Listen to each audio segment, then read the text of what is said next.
नागपूरमध्ये देवेंद्र फडणवीस यांचा road show सुरू आहे। नागपूर दक्षिण पश्चिम मतदारसंघामध्ये देवेंद्र फडणवीस यांचा हा रोड शो सुरू आहे। नागपुरात देवेंद्र फडणवीसांच्या रोड शोला सुरुवात झालेली आहे आणि अनेक कार्यकर्ते या रोड शो मध्ये सहभागी झालेले आहेत। आपल्या स्वतःच्या मतदारसंघामध्ये देवेंद्र फडणवीस यांचा हा तिसरा रोड शो आहे। लाखों संख्या के अंदर देवा भाव की सब जो बहनें लाडली बहनें हैं सब एकत्र हुई है और वो किस लिए हुई है।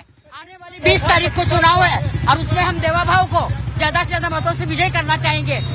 लाडकी बहीण प्रचारात काय सांगशील?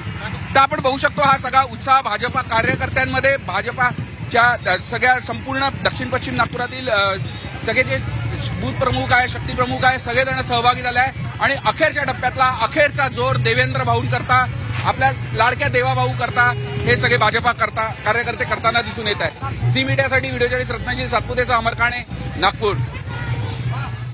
तर या रोड शो मध्ये अनेक कार्यकर्ते सहभागी झालेले आहेत। आता प्रचाराचे शेवटचे काही तास, काही दिवस शिल्लक आहेत आणि त्याच अनुषंगाने अनेक नेते, अनेक उमेदवार जे आहेत ते आपल्या मतदारसंघांमध्ये जाऊन मतदारांशी संवाद साधतात आणि आज देवेंद्र फडणवीस हे देखील आपल्या मतदारसंघामध्ये रोड शो घेत आहेत। देवेंद्र फडणवीस यांचा हा तिसरा रोड शो आहे आणि यामध्ये अनेक भाजपचे नेते असतील तसंच पदाधिकारी, कार्यकर्ते देखील सहभागी झाले।